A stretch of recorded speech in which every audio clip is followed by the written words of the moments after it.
Hi, my name is Ruby, and I've been coming to this church for, about 30 years. Growing up, we always attended church on Sundays, and we were always taught to put something in the offering plate as it was passed, whether it was my mom or my sister. We were always taught to give. And, as a child, I really didn't know what the reason behind it. I didn't really know a whole lot about tithing. And as I got older and became a young adult, I got saved when I was in high school. And I didn't have a job, so at that time I didn't tithe, and I really didn't know, I still didn't know very much about tithing. But as I became an adult, my sister Katie used to always tell me, I had moved away and was working, she would always say, "Ruby, are you tithing?"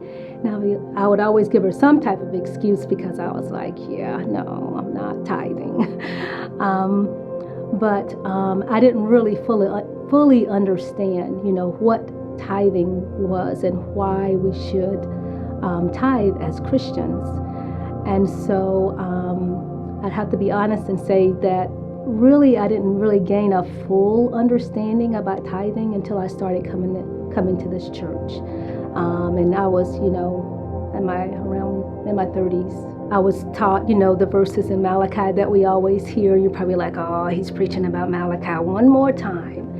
And so, it says, will a man rob God? And, how have you robbed him, through our tithes? And so we're also taught that we should be a cheerful giver. So, at one time I gave because I knew that's what I was supposed to do, but I wasn't always giving cheerfully. I was giving because I knew that's what the Lord wanted me to do. And so, even learning those things about tithing, there were times where I didn't tithe, and it wasn't because I wasn't working, it was because I had mismanaged my funds. And so with mismanagement, you have stress. And so you think the first place to cut is the church because you're not really paying a bill. You're giving to the Lord. Whether that's right or wrong, that's the way I thought about it, because the church is not going to come knocking on my door, and they're not going to call me 30 times a day and say, "Miss Jacobs, you need to pay your tithe." It's really a heart thing.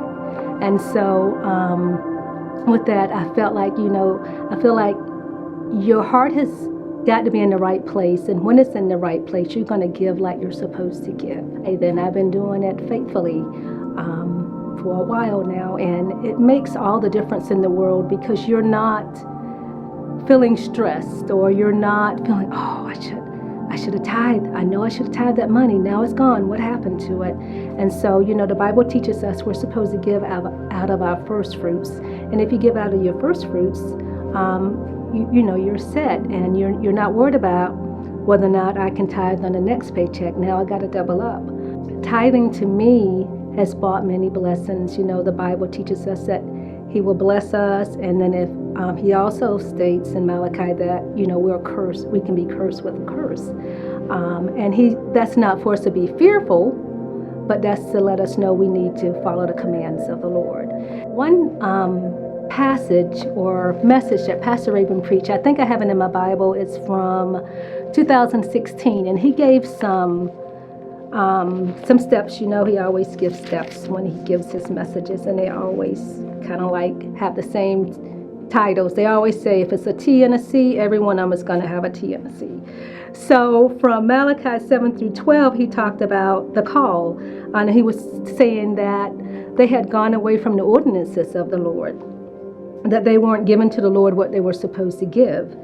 And then the second point he gave us was the charge. Will a man rob God? And the third thing he gave was the challenge. It says God will open the windows of heaven, and will pour a blessing to us as we're tithing. And so I wrote this down. I think this is from 1/12/2016 in my Bible.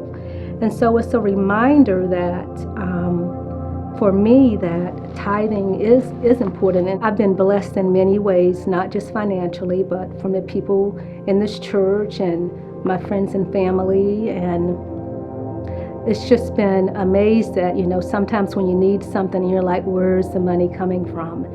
And the Lord just opens up that door, that window for you so you can see and have what you need. So to me, that's what, tithing has been in my life and the ways that I've seen it. A few years ago, my daughter told me about a message that she heard, and it was about tithing. And she said, he preached about, we give 10%, but we get to keep 90%. And I had never thought about tithing that way. And I know you're probably saying, I don't get 90%. I got to pay my taxes. I got to pay my insurance. But you don't even look at that stuff because it's coming out of your paycheck. But sometimes when we look at the full amount of what we get and then what we take home, when it comes to God, that's where we start having, oh man, that's a lot of money. But you know what if you didn't have that job and you couldn't pay for your insurance or you couldn't pay your taxes? So I try to always think about it in terms in that situation now when I think about tithing, is that, He gives us a lot more than He asks for us to give Him.